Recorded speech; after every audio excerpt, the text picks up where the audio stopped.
ကျေးဇူးတင်ကြောင်းပြောကြားလိုပါတယ်ကျွန်တော်ကတော့စကိုင်းတိုင်းရွှေဘုံမြို့နယ်အရှိချမ်းဗရေဗရာသာပကပပြောက်ကြားတပ်ဖွဲ့ပြန်ကြားရေးတောင်ဝန်ခံဖြစ်ပါတယ်ထိုင်းနဲ့မလေးຫນွေဦးကျဲများအဖွဲ့မှကျွန်တော်တို့ဗရေဗရာသာပြည်သူ့ကာကွယ်ရေးတပ်ဖွဲ့အတွက်သွေးရိုးဆန်းတဲ့ခွေးမျိုးကမ်းဖို့ဂန်တလက်ဝယ်ယူရန်ဝိုင်းဝန်းစို့ကျက်သိန်း100ကမ်ပိန်းကိုထိုင်းနဲ့မလေးຫນွေဦးကျဲများအဖွဲ့မှဥဆောင်ကျင်းပပေးတာဖြစ်ပါတယ်ဤကမ်ပိန်းတွင်ထိုင်းနဲ့မလေးຫນွေဦးကျဲများအဖွဲ့မှကျက်သိန်း100တိတိလှူဒန်းကူညီမှုကိုကျွန်တော်တို့ဗရေဗရာသာပြည်သူ့ကာကွယ်ရေးတပ်ဖွဲ့မှလက်ခံရရှိကြောင်းအသိပေးပြောကြားအပ်ပါသည်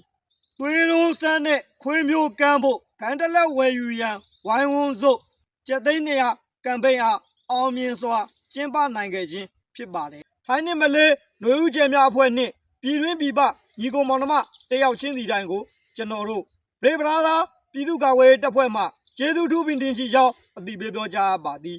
ရေတော်ဘုံအောင်ရမည်ရေတော်ဘုံအောင်ရမည်ရေတော်ဘုံအောင်ရမည်ရဲရင်ပြတ်သောဗရေဗရာသာ